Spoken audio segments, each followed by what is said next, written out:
हनुमान जैसा जो कृपालु है वो कोई हो नहीं सकता है। किसी देवता का तो सतयुग में प्रताप है, किसी का द्वापर में है, किसी का त्रेता में है, लेकिन हनुमान जी का तो चारों युग प्रताप तुम्हारा, चारों युगों में जिनका प्रताप है। हनुमंत लाल आज लंका में पधारे हैं, लंका में आग लगाई है, खबर लेकर के आए हैं, लंका को जला दिया, खबर लेके वापस भगवान श्री रामचंद्र जी के पास ला करके मैया सीता ने जैसे मुद्रिका दी है, चूड़ामणि ला करके भगवान श्री रामचंद्र जी को दी। राघवेंद्र सरकार बड़े ही प्रसन्न हुए। सारी सेना ने कूच प्रारंभ किया है, विभीषण की शरणागति हुई है। राम जी ने विभीषण को अपनी शरण में ले लिया, क्योंकि श्रवण सुयस्व ने आए हो प्रभु भंजन वो वीर, त्राय त्राय आरत हरण शरण सुखद रघुवीर। लंका का राजा बना दिया विभीषण को। वहां पहुंचकर के युद्ध की बड़ी भीषण स्थिति है। राम रावण का युद्ध तो राम रावण के समान ही है।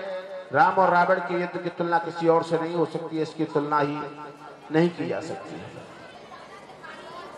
कुंभकर्ण का उद्धार हुआ है, लक्ष्मण जी को शक्ति ली है, हनुमंत लाल जी संजीवन बूटी लेकर के आए हैं। बड़ा भीषण युद्ध हुआ। राम जी की जितनी भी बानर सेना है तन मन से राम जी के साथ युद्ध में जुटी हुई है। रावण रथी विरत रघुवीरा, ये जो युद्ध है बड़ा ही अद्भुत है, क्योंकि रावण रथ पर बैठ करके युद्ध करता है और भगवान श्री रामचंद्र जी नीचे खड़े होकर युद्ध करते हैं। देवताओं ने राघवेंद्र की सेवा में अपने धनुष को भेज दिया है। विभीषण जी के इशारे पर राघवेंद्र ने ऐसा बाण चलाया कि रावण की नाभि में जाकर के लगा और रावण का अंत हो गया, रावण का उद्धार हो गया है। रावण का उद्धार कर दिया मेरे श्री रामचंद्र जी ने। बोले रामचंद्र भगवान के। इधर देवताओं ने फूलों की वृष्टि की है। अग्निदेव ने माता जानकी को राघवेंद्र के लिए लाकर के समर्पित किया है कि हे प्रभु, मेरे समान और माँ गंगा जल के समान निर्मल है ये जानकी, इसको आप स्वीकार करिए। दशरथ जी ने स्वर्ग से आकर के राघवेंद्र सरकार को आशीर्वाद दिया है और अपने साकेत धाम को चले गए हैं। कुबेर ने अपना विमान राघवेंद्र प्रभु को समर्पित किया। हनुमंत लाल ने आज अवधपुर में जाकर के सूचना दी है, 14 वर्षों में जितने दिन होते हैं उतने ही दिन लोगों ने उतने दीपक अपने घर पर चलाए। 14 दिन में कितने होते हैं? 4740 दिन। 14 वर्षों में इतने दिन होते हैं, इतने इतने दीपक लोगों ने अपने घर पर जलाए। बोलिए राजा रामचंद्र महाराज के। ऐसा आनंद और ऐसी सुख की दिव्य अनुभूति सबके मन में हुई। आज राम जी का राज्याभिषेक हो रहा है। भरतलाल बड़े ही गदगद हो रहे हैं। अवधपुर वासियों के आनंद की आज सीमा नहीं है। एक धोबी की बात सुनकर के रघुवर ने माता जानकी जी को वाल्मीकि आश्रम भेज दिया। वहां उनके लवकुश जैसे पराक्रमी 2 पुत्रों ने जन्म लिया। 13,000 वर्षों तक राजा राम ने प्रशासन किया और 13,000 वर्षों तक प्रशासन करके समस्त अवधवासियों को विमानारूढ़ करके रघुवर साकेत धाम को चले गए। बोले रामचंद्र महाराज के। आइए अब चलते हैं चंद्रवंश का निरूपण करते हैं। श्री सुखदेव जी महाराज कहते हैं कि हे राजन, परीक्षित नारायण के पुत्र ब्रह्मा, ब्रह्मा के पुत्र अत्रि और अत्रि के पुत्र श्रीमान चंद्रमा, चंद्रमा के पुत्र बुध और बुध के पुत्र पुरुरवा। पुरुरवा के वंश में 6 पुत्र हुए, आयु, सुक्तायु, सत्यायु, रयु, विजय और जयु। इसी चंद्रवंश में एक परम तेजस्वी पुत्र हुआ जिनका नाम है गादी। गादी के घर पुत्र नहीं था, एक पुत्री थी, उसका नाम था सत्यवती। गादी मुनि के पुत्र जो विश्वामित्र, ये कैसे हुए इसको विस्तार से खोलेंगे। यदि सुनना चाहते हो तो कि सबको पता है, चलो छोड़ते हैं इसको, फिर बाद नीचे पूछ लेना महाराज। 100 पुत्र हैं। इसी वंश में आगे चल करके एक और राजा हुए जिनका नाम है नहुष। नहुष महाराज के 6 पुत्र हुए, यति, आयाति, संयाति, आयति, व्यति और कृति। इनमें आयति नाम के जो दूसरे नंबर के पुत्र हैं, उन्हीं आयति के यहाँ पर देवयानी का जन्म हुआ। देवयानी के गर्भ से एक बालक का जन्म हुआ जिसको हम यदु कहते हैं। इसी यदुवंश में मेरे गोविंद का प्राकट्य हुआ है। सुखदेव जी कहते हैं कि राजन परीक्षित, एक पत्नी के 2 पुत्र हुए, अर्जन और पर्जन। दूसरी पत्नी का पुत्र था, उसका नाम था सूरसेन। यदु के वंश में सुखदेव जी कहने लगे कि हे राजन, सूरसेन के पुत्र वसुदेव हुए और इन्हीं ही वसुदेव जी की 7 पत्नियां हैं। गौरिणी गौरवी रोहिणी भद्रा मदिरा रोचना देवकी प्रमुखाया सन्या पत्न्यानक दुंदवे। आदरणीय श्री सुखदेव जी कहते हैं कि पृथ्वी पर जब जब पाप कर्म बढ़ जाता है ज्यादा, जब दुष्टों का बोलबाला हो जाता है, तब तक भगवान अवतार लेकर के आते हैं कि जब जब होए धर्म की हानि बाढ़े असुर अधर्म अवमानी, तब तब धर प्रभु विविध शरीरा और हरई कृपा निधि सज्जन पीड़ा। जब ज्यादा पाप कर्म बढ़ जाता है तब मेरे प्रभु अनेकानेक शरीर धारण करके अवतार लेते हैं। गाय का रूप धारण किया पृथ्वी ने और देवताओं के पास में जाकर के बोली है कि यदि इसी प्रकार से पाप कर्म होते रहे तो मैं रसातल में चली जाऊंगी, अब मुझसे बर्दाश्त नहीं होता है। ऐसा पृथ्वी के मन में भाव जागृत हुआ। देवताओं ने जाकर के ब्रह्मा जी से प्रार्थना की है, हे ब्रह्मा जी आप कुछ करिए, बड़े बड़े पापी बढ़ रहे हैं। ब्रह्मा जी ने पृथ्वी से कहा कि हे देवी, वसुदेव गृहे साक्षात भगवान परस्पर जनस्य ते तत्प्रियार्थ सम्भवन्तु सुर स्त्रियः। ब्रह्मा ने कहा कि पृथ्वी, मथुरा में वसुदेव नाम के राजा होंगे, पत्नी देवकी के गर्भ से नारायण कृष्ण रूप में अवतरित होकर के आएंगे, आप सबके कष्ट की निवृत्ति होगी, मुझे ऐसा लगता आ रहा। लेकिन अब हमारा भी कोई कर्तव्य है। सभी देवता बोले हम लोग भी भगवान के घर अवतार लेकर के चलते हैं। मथुरा के बड़े यशस्वी राजा हैं जिनका नाम है उग्रसेन। उग्रसेन के कोई पुत्र नहीं था तो उन्होंने कामेष्ट यज्ञ किया। उग्रसेन की पत्नी जो थी वह गर्भवती हो गई। एक बार अपनी सहेलियों के साथ वन विहार करने के लिए गई। उग्रसेन की पत्नी को एक दुर्मिल नाम के राक्षस ने देख लिया। उसकी नजर पड़ने से, उसकी छाया पड़ने से जिस बालक ने जन्म लिया उसी को हम कंस कहते हैं। ब्राह्मणों ने कहा कि हे राजन, ये जो पुत्र हुआ ये आपके वंश को नष्ट करने वाला होगा, इसीलिए पत्तों में लपेट करके कंस को उग्रसेन ने यमुना जी में बहा दिया। वसुदेव के पिता सूरसेन यमुना में एक दिन भजन कर रहे थे। सूरसेन ने उस बच्चे को गोद में लिया, अपने घर ले आए, घर ला करके उनका पालन पोषण किया है। इधर में नारद जी ने आकर के कंस को यह जागृति करा दी कि तुम जो हो उग्रसेन के पुत्र नहीं हो। इधर में जाकर के कंस ने तपस्या की है तो शिव जी ने प्रसन्न होकर के उन्हें एक धनुष दिया है और कहा कि नारायण के अलावा इसे कोई तोड़ नहीं सकता है, और जो तोड़ेगा वो तो ये छोड़ नहीं सकता है कंस। आज कंस ने अगासुर, बकासुर, व्योमासुर, अष्टासुर, केसी, दहनकासुर, बड़े बड़े योद्धाओं को, बड़े बड़े राक्षसों को अपनी सेना में सम्मिलित कर दिया है और मथुरा पे आकर के चढ़ाई कर दी, यज्ञ विध्वंस कर दिया। उग्रसेन ने कहा कंस तुमने ब्राह्मणों की यज्ञ को विध्वंस किया है, इन्हें प्रणाम करो, इनसे क्षमा मांगो। कंस ने उग्रसेन जी को पकड़ करके कारागार में डाल दिया कि यहाँ पड़े रहो आराम से। अब ढिंढोरा पिटवा दिया पूरे मथुरा के अंदर कि आज से पूजा पाठ यज्ञ हवन सब कुछ बंद, जो कुछ भी करना है हमारे नाम से करो, हम ही भगवान है, पूजा करनी है तो हमारी बोलो। कंस के मन में एक और भाव आया, देवकी का विवाह कर दूं, चाचा जी की पुत्री है, छोटी बहन है। आज वसुदेव जी के साथ में देवकी का विवाह किया है, बड़ी ही धूमधाम से विवाह हुआ है। लेकिन आज जैसे ही उस देवकी को विदा करने के लिए चला है, पथम प्रगृहणम कंसमाभाष्या हसरेरवाक अश्यात्ताष्टमहो गर्भो हंताया भैसे अबुदा। आकाशवाणी हुई कि अरे कंस, जिस बहन देवकी को तू विदा करने के लिए जा रहा है अपने हाथों से, इस देवकी का अष्टम गर्भ तेरा काल होगा। लेकिन आकाशवाणी ने यह नहीं कहा कि देवकी का अष्टम पुत्र तेरा काल होगा या बेटी तेरा काल होगा, इसका अष्टम गर्भ तुम्हारा काल होगा। मेरे काल को जन्म देने वाली देवकी को मैं जीवित नहीं छोड़ूंगा, ऐसा मतलब कंस के दिल में भयम बैठ गया। ये इसको ही खत्म कर देता हूं, जब यही नहीं रहेगी तो जन्म कहां से देगी। तो आज कंस ने तुरंत देवकी के केस पकड़े और केस पकड़ के रत्ते नीचे डाल दिया। तलवार से उसे मारने के लिए उद्यत हुआ है। क्योंकि पति को पति कहलाने का हक तभी तक है जब वो अपनी पत्नी की हर तरह से सुरक्षा कर सके। वसुदेव जी ने आज तुरंत कंस के हाथ को पकड़ लिया, रोक दिया। कितनी सुंदर बात कही है, एक बार ध्यान से सुनिए। सल्लंघनीय गुण सूरे भवर भोजस्य कर सकथम भगनी हन्यात स्त्रिय मुद्रा प्रवर्णे। हे राजन, आप जैसा यशस्वी, आप जैसा पराक्रमी राजा तलवार से किसी नारी को मारे, ये आपको शोभा नहीं देता है। क्योंकि एक तो देवकी आपकी बहन है और वो भी आज लक्ष्मी का स्वरूप है। आप इससे मारना चाहते छोड़ दो। इसका कन्यादान आपने किया है अपने हाथों से। बोला कि आपने सुना नहीं, अभी आकाशवाणी ने क्या कहा? बोले हाँ सुना, बिल्कुल सही है।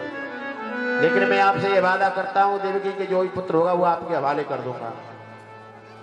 कंस ने कहा ठीक है, कोई बात नहीं। आज ले जा करके दोनों से कहा कि मेरी एक शर्त है, तुमको छोड़ तो रहा हूं लेकिन कारागार में रहना पड़ेगा। आज कारागार में ला करके दोनों को डाल दिया है। एक पुत्र हुआ कीर्तिमान नाम का।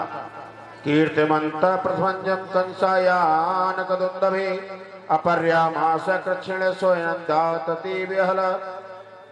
पहला पुत्र हुआ, कंस ने एक बार उसे छोड़ दिया लेकिन फिर उसको मार दिया। देवकी का दूसरा पुत्र हुआ, उसे भी कंस ने मार दिया। एक एक करके देवकी के 6 पुत्रों को मार दिया। महारानी देवकी के गर्भ में आज 7वां बालक आया है। मेरे नारायण के मन में बड़ी ही चिंता हुई। प्रभु ने सोचा कि माता देवकी के गर्भ में जो 7वां बालक है ये मेरे लक्ष्मण जी हैं, मेरे शेषनाग हैं।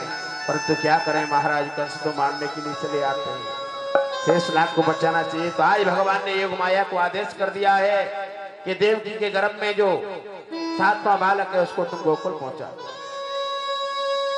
योग माया ने उस बालक को देवकी माता के गर्भ से निकाल करके रोहिणी माता के गर्भ में स्थापित कर दिया और गोकुल में उस बालक ने जन्म ले लिया है। इसीलिए वो दोनों माताओं का पुत्र हो गया। कंस ने पूछा कि सासवे का क्या हुआ? सैनिकों ने कह दिया कि महाराज हमने सुना है कि वह तो गर्भ में ही नष्ट हो गया। अब 8वां आने वाला है। माता देवकी गर्भ में 8वां बालक आ रहा है। यही मेरा गोपाल है। सभी लोगों को बड़ा बेसब्री से इंतजार है।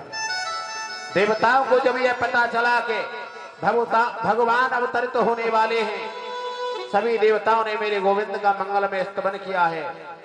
असल में इस गर्भ की सारी दुनिया बड़ाई करती है, लेकिन भगवान जब गर्भ में आते हैं तो गर्भ की स्तुति की जाती है। इसीलिए इसका नाम गर्भ स्तुति है। लेकिन समय नहीं है, क्या करें।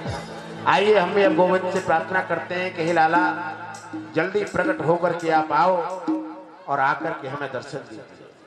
बड़े भाव के साथ में सभी लोग वंदन करते हैं और ठाकुर जी से प्रार्थना करते हैं। स्वागतम कृष्ण शरणागतम कृष्ण, स्वागतम कृष्ण शरणागतम कृष्ण, स्वागतम कृष्ण शरणागतम कृष्ण, स्वागतम सुस्वागतम, स्वागतम सुस्वागतम, स्वागतम कृष्ण, स्वागतम कृष्ण शरणागतम कृष्ण, स्वागतम कृष्ण शरणागतम कृष्ण, स्वागतम कृष्ण, स्वागतम स्वागतम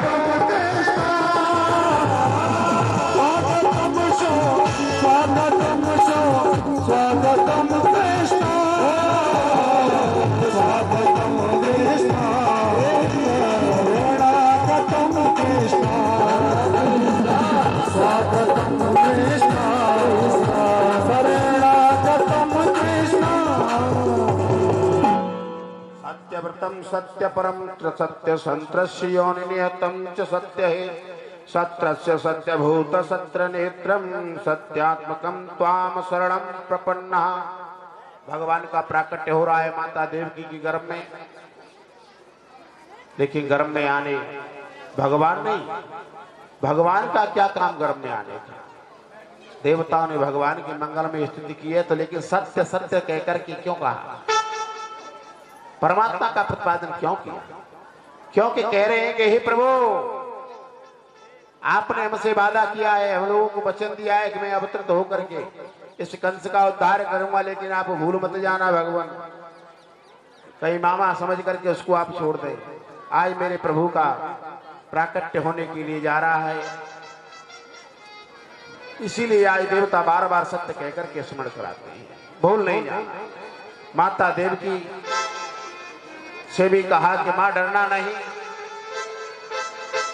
धीरे धीरे आ रहा है माधों का महीना। नारद ने सोचा उधर जाकर के कंस को आग लगा दी। कंस से कह दिया कि कंस, 8वां होने वाला है। बोले कैसा होगा? बोले काला काला होगा, काला काला होगा, मुरली वाला होगा, देखने में छोटा पर दाढ़ों ऊंची वाला होगा। कंस डर गया। काला काला होगा, नाम भी उसका काला, शकल भी उसकी काली, शरीर भी उसका काला, केस भी उसके काले, सब कुछ काला ही काला होगा, सावधान रहना। नारद जी समाचार दे करके चले गए। कंस भयभीत हो गया। एक दिन दाल खाने बैठा, दाल में कुछ जीरा आ गया, काला काला भयभीत हो गया। सब सैनिक इकट्ठे करके बुला लिए। हटाओ, आ गया काला कृष्ण मुझे मारने के लिए। अब तो इतना उसका चिंतन बढ़ गया कृष्ण के प्रति कि कुछ कहने में नहीं आता है। 20,000 सैनिकों को लाकर के कारागार पे खड़ा कर दिया है, कहीं ऐसा न हो कि पैदा होते ही और वो भागने लगे। धीरे धीरे आ रहा है भादों का महीना, कृष्ण पक्ष अष्टमी तिथि, बुधवार, रोहिणी नक्षत्र, रात्रि के ठीक 12 बजे हैं। योग माया ने ब्रह्मा जी को आदेश किया। योग माया बोली कि पूरे ब्रजमंडल की कमान आप मेरे हाथ में दीजिए। आज योग माया ने ब्रज की कमान अपने हाथ में ले ली है। कृष्ण पक्ष की अष्टमी तिथि को प्रभु ने सोचा माता यशोदा सौभाग्यवती है कि मैं आज जाकर के उनका दुग्ध पान करूंगा। देव की पुण्यात्मा इसलिए है कि उसके गर्भ से मैं जन्म लूंगा। लेकिन माँ रोहिणी को क्या मिला? कुछ नहीं। कितना त्याग किया, इसीलिए हम जन्म लेंगे। उस समय का नक्षत्र जो होगा वह रोहिणी नक्षत्र होगा। अष्टमी तिथि रात्रि के ठीक 12 बजे हैं। माता देवकी के कारागृह में आज मंदिर सा बन गया। कारागृह में प्रकाश हो रहा है। पूरे ब्रजमंडल में सन्नाटा छाया था। सब लोग गहरी नींद में सो रहे थे और मेरे गोपाल का प्राकट्य हो गया। बोले बाल कृष्ण लाल के कमल नयन चतुर्भुज नारायण भगवान बालक का रूप लेकर के वसुदेव देवकी के समक्ष प्रकट हो गए। महाराज भगवान ने अपने हाथों में शंख चक्र गदा पद्म धारण किए हुए हैं। देवकी के कारागृह में जो कृष्ण प्रकट हुए, झांकी बड़ी सुंदर है। भगवान ने कहा वसुदेव जी से कि आप मुझे गोकुल पहुंचा दो। नंद पत्नी के इसी समय की कन्या ने जन्म लिया है, हमें ले जाकर के वहां सुला दो, उस कन्या को ले आओ, ला करके कंस को सौंप दो। वसुदेव जी ने कहा कि हथकड़ी लगी हुई है, बेड़ियां लगी हैं, कैसे जा सकता हूं? गोविंद बोले कि इसकी चिंता मत करो। जीव जब मेरा आश्रय लेता है, और परमात्मा का जो आश्रय होता है वह सब विघ्नों को दूर करने वाला होता है। जीव जब मेरा आश्रय लेता है तो सारे बंधन खुल जाते हैं। आज भगवान छोटे से बालक होने गए हैं। देवकी ने गोद में लिया है, अपना स्तनपान कराया है। अब जैसे ही वसुदेव ने कृष्ण को गोद में लेने का प्रयास किया, सारी की सारी हथकड़ियां खुल गई। आज डलिया में सजा करके कृष्ण को उसमें लटा करके जैसे ही चलने के लिए उद्यत हुए हैं, पैर की बेड़ियां खुल गई। कहने का मतलब एक ही है कि जीव जब कर्म करने का प्रयास करता है तो परमात्मा सहायता करते हैं उसको। वसुदेव देवकी के हाथ में हथकड़ियां लगी हुई हैं। जैसे ही आगे कदम रखा, परमात्मा को लेने के लिए हथकड़ियां खुल गई, बेड़ियां खुल गई और चलने का प्रयास किया। इसका मतलब क्या है? क्योंकि हम यदि प्रयास करेंगे परमात्मा से मिलने का, तो परमात्मा हमारी सहायता अवश्य करेगा। मंद मंद जल धारा जरुण जागरम सागरम बह रहा है। मंद मंद बारिश हो रही है। एक एक ताला खुलता जा रहा है। वसुदेव जी कृष्ण जी को अपने मस्तक पर रख करके चले जा रहे हैं। 20,000 सैनिक सो गए। रात्रि का समय है। पवन देवता तीव्र गति से चलने लगे। बारिश जोर से होने लगी।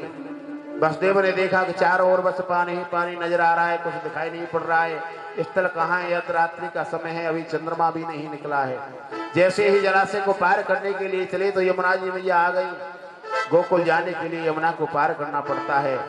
यमुना में अंदर जा रहे हैं। यमुना का जल ऊपर की ओर रुकता चला जा रहा है, क्योंकि उनके पति का प्राकट्य हुआ है। कहती है कि मैं अपने पति के चरणों का स्पर्श करूंगी। आज मेरे ठाकुर ने अपने चरणों को नीचे लटका दिया है, लेकिन यमुना कहती है केवल चरणों के स्पर्श से काम नहीं चलेगा, मैं तो मुखारविंद के दर्शन करूंगी। जरा सिर को झुकाओ वसुदेव जी, तेरी टोकरी में त्रिलोकीनाथ है। चूमने दो चरण मुझे प्रेम से, आज यमुना की ये फरियाद है। जरा सिर को झुकाओ वसुदेव जी, तेरी टोकरी में त्रिलोकीनाथ है। चूमने दो चरण मुझे प्रेम से, आज यमुना की ये फरियाद है। को झुकाओ वसुदेव जी।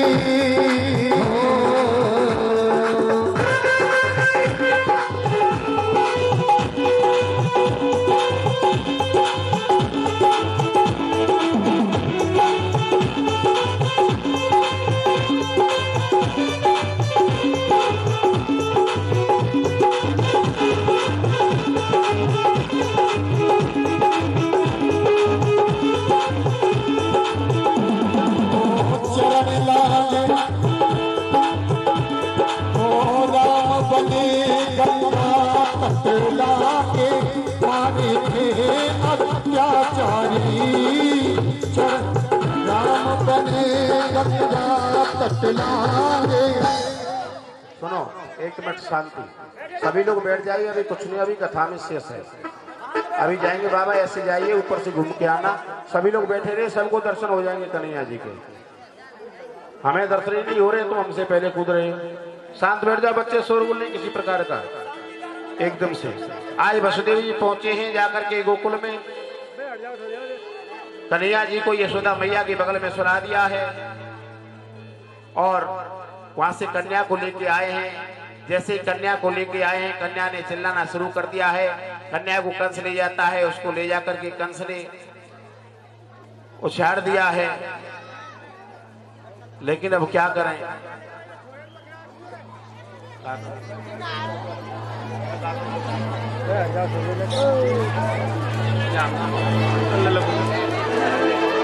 अब गोकुल में चलते हैं जहां पर के बड़ी बड़ी बधाइयां हो रही हैं। नंद बाबा के द्वार पर बोलिए नंद के लाला के, बोलिए बालकृष्ण भगवान की। और नंद जी के आंगन में, नंद जी के आंगन में बज रही आज बधाई। नंद जी के आंगन में एक तो बधाई का आनंद और उसके बाद में आरती। सभी लोग शांति से बैठिए, नाचने वाले नाचो, बाकी का एक दो भजन होगा, ज्यादा नहीं, एक दो बधाई बस। नगाड़ा जोर से बजाते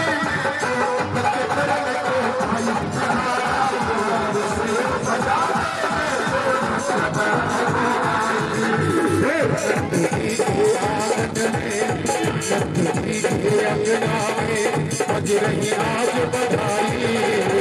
नंद जी के आंगन में है, नंद जी के आंगन में है, बज रही आज बधाई। जोर से बजाते हैं तो नृत्य करने को आई। नगाड़ा जोर से बजाते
ये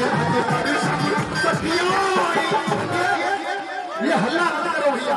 बच्चा बात करो यार, पीछे चलो, बच्चे को पीछे निकालो। जितने बच्चे सब पीछे भैया, ये जितने भी लड़के खड़े हैं सब बाहर चलो, उधर जाइए।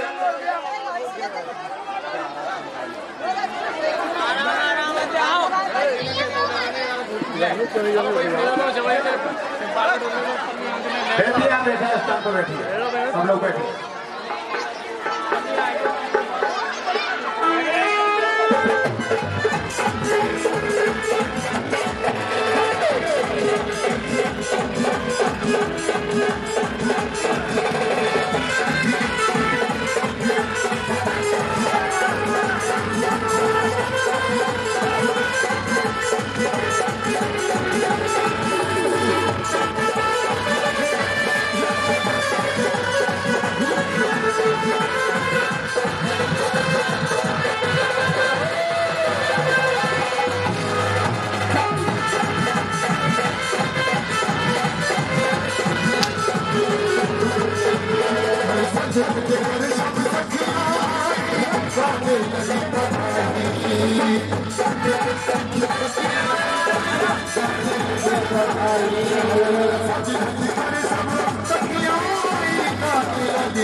बोलिए बांके बिहारी लाल की जय। श्रीमद् भागवत महापुराण की जय। परीक्षित जी महाराज आरती की ज्योति हाँ जी, कुछ दानदाताओं का दान और आया है, सहयोग राशि प्राप्त हुई है।